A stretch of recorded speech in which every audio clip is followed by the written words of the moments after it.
Seja bem-vindo, tudo bem, Breno? Tudo bom, André? Bom dia, Renato, bom dia, Felipe, bom dia a todo mundo que está nos acompanhando. Salve, Breno. Breno é um cara chique, ele tá sempre com terno de linho, tal, cara. Eu tô me vestindo assim para ver se o Santos melhora, Renato. Cara, eu torci tanto para você não lembrar desse time, velho.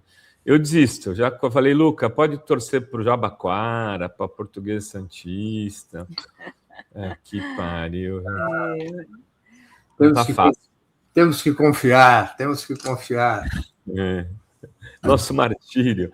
O Breno, tá conversando aqui que nós estamos fazendo como a Carol Proner e o Chico Buarque. Estamos levando medicamentos para Cuba, a despeito de você não parecer tanto a Carol Proner ou nem tanto o Chico Buarque. Eu discordo.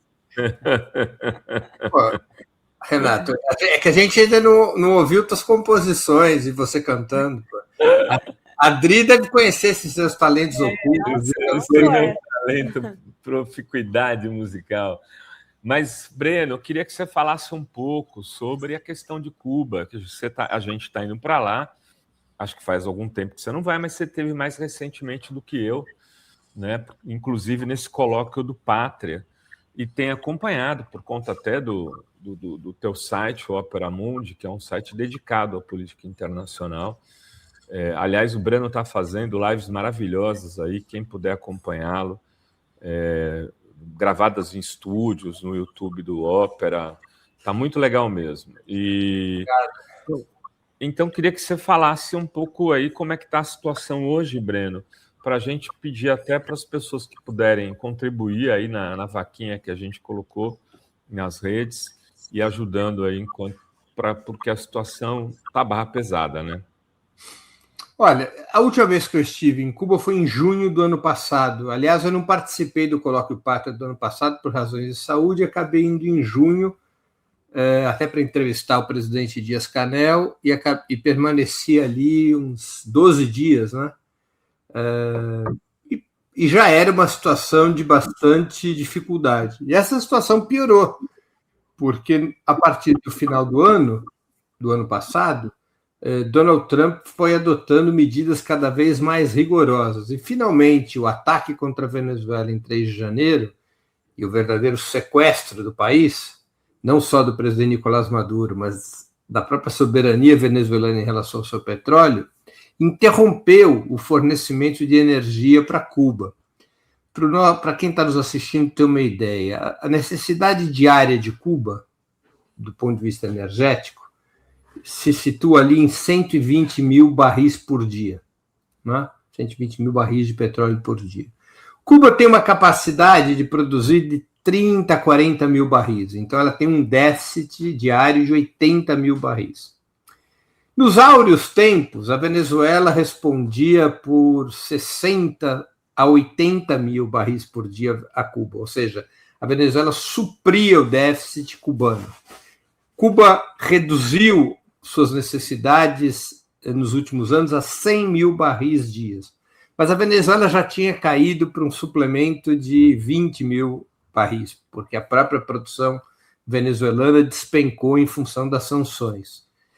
20, 30 mil barris era o que a Venezuela vinha entregando até o ano passado.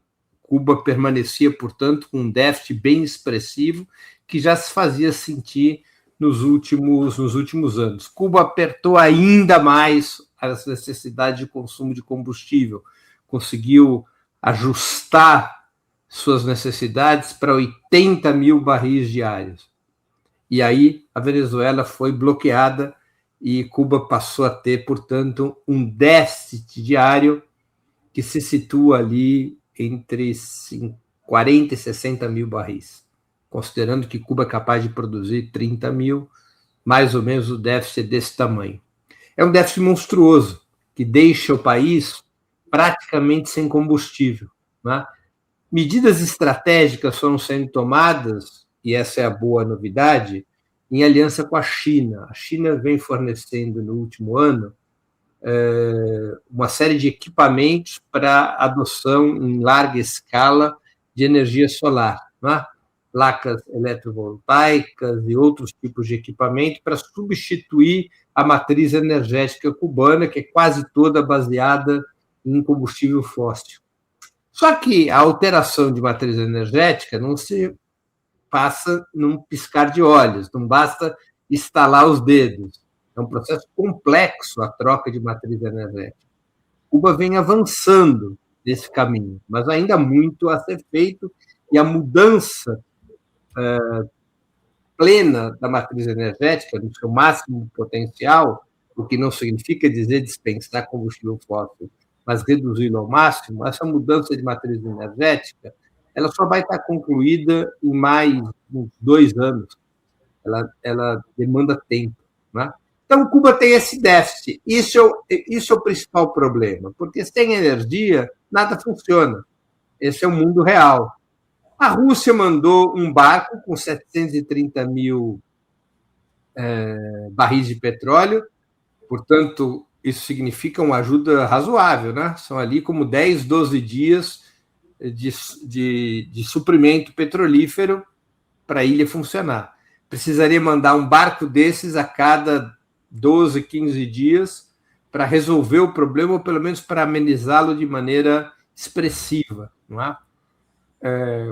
Cuba ainda recebe um pouco de petróleo, recebia, não é, perdão, um pouco de petróleo de outros países, além da Venezuela. Quando os Estados Unidos declaram o bloqueio naval, proibindo a chegada de qualquer barco com petróleo em Cuba, aí o estrangulamento é total. A Rússia rompeu o bloqueio.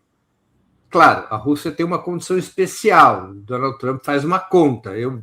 A Rússia tem capacidade militar de proteger seus barcos, ao menos hipoteticamente.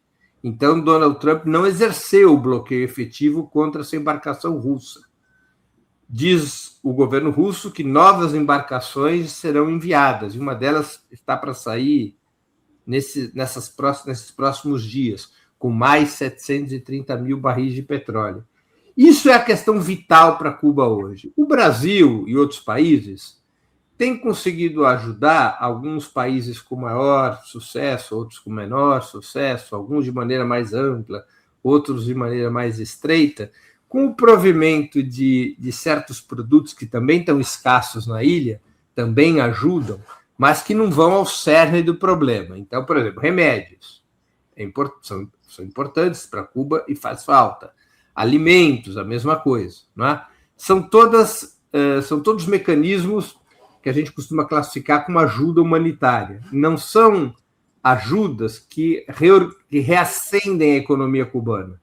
São ajudas que minoram o sofrimento do povo cubano. Não é? O México tem feito isso com muita intensidade, o Brasil com uma intensidade menor, mas algo tem sido feito. Mas fornecimento de petróleo é a questão central, né? É a questão vital para que Cuba possa normalizar sua vida econômica interna. Essa é a grande batalha, e é a grande batalha contra os Estados Unidos, que continuam impedindo, em tese, a chegada de barcos petrolíferos à ilha caribenha, né? Então, esse é o cenário. É só as pessoas pararem e imaginarem, olharem para o seu bairro, para as suas cidades e dizerem: puxa, o que acontece com a minha vida se acabar o combustível? Né? Esse é o cálculo. Você vai ter falta de energia elétrica, você vai ter incapacidade dos carros se colocarem em movimento, os hospitais vão parar, a produção agrícola também vai ser interrompida, as cadeias produtivas todas sem energia não funcionam. É essa a situação cubana.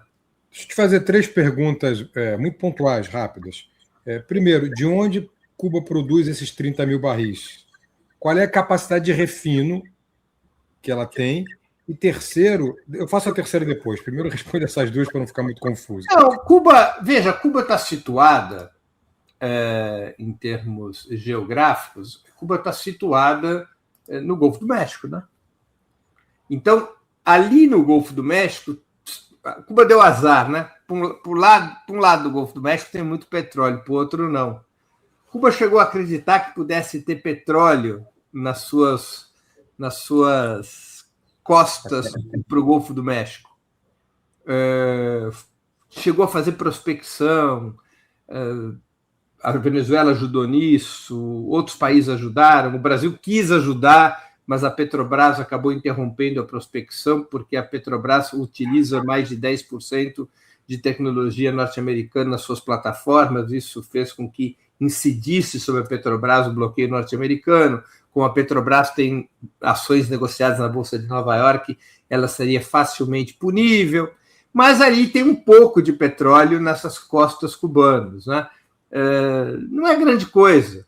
Mas eles conseguem extrair esses 30 mil. Vai roda ali entre 20, 25, 30, 18, não é muito constante. É uma produção muito pequenininha, né? 30 mil barris de petróleo. Eles conseguem extrair. E não refinam, eles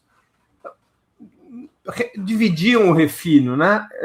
Tem um pouco de refino próprio, e o que eles faziam, principalmente, é o chamado swap. O swap é quando você manda o teu petróleo sem refino para algum país, vende esse petróleo sem refino, e você importa o produto industrializado. Então, esse era outro acordo que Cuba tinha com a Venezuela. Né? Mandar o seu petróleo para a Venezuela em troca de importar o produto já refinado. Faz isso também com o México, com outros países. Né? No final das contas, essa produção de 30 acaba se reduzindo porque não existe mais essa possibilidade. Claro, isso também fica restrito. Né? Isso também fica restrito. Veja, eles têm ali alguma capacidade de refino, né? Mas eles ficam obstaculizados também por isso. Tá. Eu queria te perguntar, só rapidinho, é que quando você fala em substituição da matriz energética a partir do que a China está enviando, com prazo de 2 anos, eu achei muito otimista esse prazo de 2 anos, inclusive, e te pergunto se isso é realmente factível, e porque teria que ter outros elos da cadeia produtiva, teria que ter carros elétricos, por exemplo, para isso ser viável, uma substituição da matriz energética. Né? Como é que isso é pensado em Cuba? Olha, nós temos que levar em conta que todos esses números são numa situação que é denominada de economia de escassez. Né? Então, ali não é a substituição de carros movidos a hidrocarbonetos, a combustível fóssil, por carros elétricos. É tomar medidas para que não circulem carros. Então, uma série de regras estabelecidas que, por exemplo, reduziu muito o número de carros nas instituições governamentais, diminuiu a utilização de carros nas empresas. Então, ela adotou uma economia de escassez. Não há uma substituição do padrão automotivo em Cuba. Não há uma substituição. Há um pouco de carro elétrico. Você vê ali, os chineses exportam para Cuba, sob condições especiais, carros elétricos, mas fundamentalmente o que Cuba faz é economia de escassez. Ou seja, reduziram muito a frota móvel, a frota em uso de Cuba. Reduziram muito a frota em uso, por exemplo. E tomaram uma série de outras medidas também, para além dos carros. Afeta, por exemplo, o transporte público está afetado. Ela foi adotando medidas de acomodar a sua demanda à oferta, que é o que você faz numa situação de crise desse tipo. Quer dizer, se a oferta de combustível não está mais em 80, 100 mil barris, ela está em 20, 30 mil barris ou em 10 mil barris, você acomoda a economia a essa oferta. Né? É uma situação própria de um país em guerra. Né? É assim e além disso, né, quer dizer, o bloqueio, quer dizer, tem a questão da energia, que a gente está falando muito da energia para mobilidade, para produção, mas, por exemplo, tem a energia que é utilizada para manutenção de hospitais, né, que também não existe hoje, porque tem apagões diários em Cuba. E que deve ter a prioridade fotovoltaica, né, das placas, né? Além da energia, no caso dos hospitais, eu e o Breno estamos fazendo aqui uma vaquinha, eu coloquei o link agora mesmo aqui para vocês, para levar medicamentos. A gente vai levar duas malas de medicamentos. Eu estava falando aí, se sobrar dinheiro da vaquinha, outras pessoas que forem, a gente vai mandar os medicamentos por outras pessoas, Breno. Se faltar dinheiro, a Fórum vai assumir, mas eu acho que não vai faltar, já pelo que eu vi aqui. E se, de repente, a gente conseguir continuar com essa vaquinha, eu vou conversar com o Breno, nem conversei com ele, é uma ideia que eu tive, de a gente tentar organizar Fórum e Ópera Mundi, um evento aqui de solidariedade a Cuba no Brasil, trazendo pessoas de Cuba para cá, Breno. Porque a Rosa Miriam, por exemplo, né, que é uma pessoa que sempre está para dar esse depoimento e para tentar colocar essas pessoas na mídia brasileira, né, falando com o povo, contando história, trazendo imagem, trazendo filme, trazendo reportagem. Cara, a gente precisa chamar a atenção que aqui, do nosso lado, tem uma situação gravíssima de ataque aos preceitos dos direitos humanos. Mal comparando, é uma Gaza sem guerra bélica, sem ataque bélico. É o que está se tentando fazer com Cuba hoje, né, Breno? Sim, é o que se passa. Veja, eu acho essa uma boa ideia, Renato. Vamos ajudar a organizar isso, vamos nos apoiar também nos movimentos sociais que têm feito atividades de solidariedade a Cuba. Quanto mais ampla a atividade, melhor. É uma boa ideia trazer a Rosa Miriam, que é a grande coordenadora do Colóquio Pátria, uma jornalista de muito respeito em Cuba. Eu creio que todas essas atividades de solidariedade elas são muito, muito eficazes, são muito promissoras para mobilizar a opinião pública, né? Para mobilizar a opinião pública. Veja, nós temos que entender, no entanto, que embora essa mobilização social seja muito relevante, Cuba só sai do sufoco, nessa situação, com a mobilização de governos. É um padrão de dificuldades que não se resolve pela solidariedade social. Não há como, porque a sociedade, os movimentos sociais, os sindicatos, os partidos, por exemplo, eles não têm petróleo, né? Eles não podem sequer adquirir petróleo para mandar para Cuba. Quem resolve esse tipo de situação é a solidariedade de governos. E aí eu tenho que registrar, Renato, Dri, Felipe, que como é volúvel, como inexistente como valor nas relações internacionais a gratidão, né? Porque se os países que Cuba já ajudou ajudassem a Cuba sairia dessa situação fácil, né? Ou seja, o que Cuba ajudou a Angola? Cuba enviou, ao longo de um certo tempo, mais de 300 mil soldados a Angola durante a Guerra Civil para impedir que a UNITA, que era financiada pelos Estados Unidos e pela África do Sul, vencessem a Guerra Civil e derrubasse o governo do MPLA. Milhares de cubanos, cerca de 3 mil cubanos, morreram na guerra em Angola.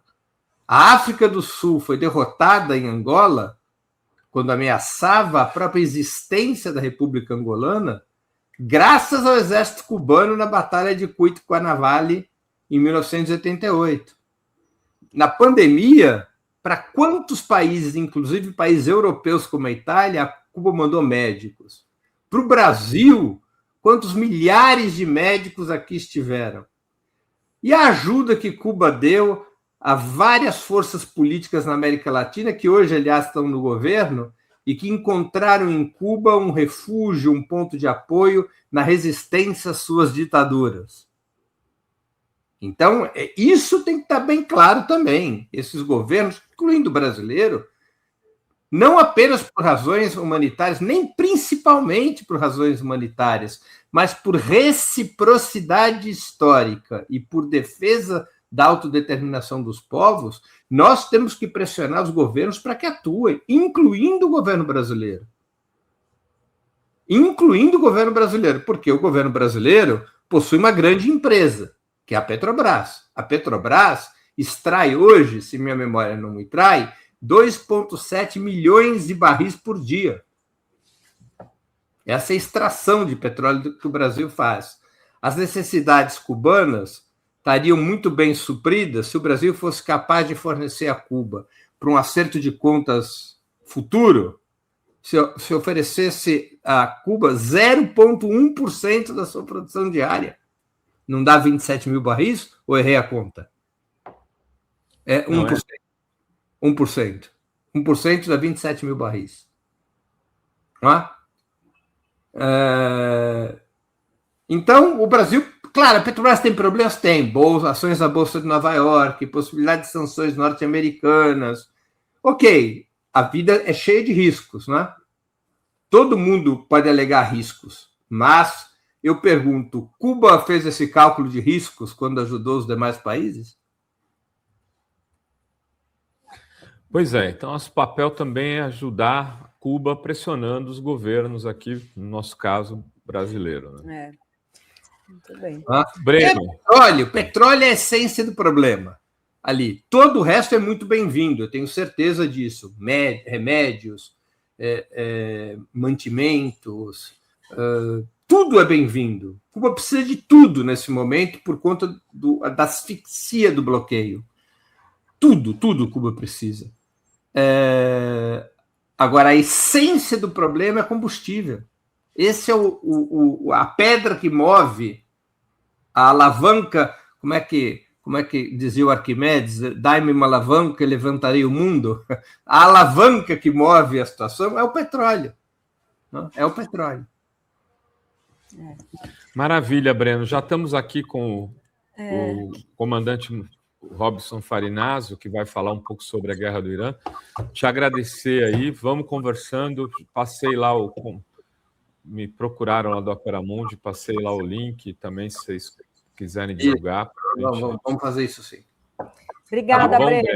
Abraço. Obrigado, Dri, Felipe, Renato, todo mundo que está nos escutando. Abraço, Valeu. Breno.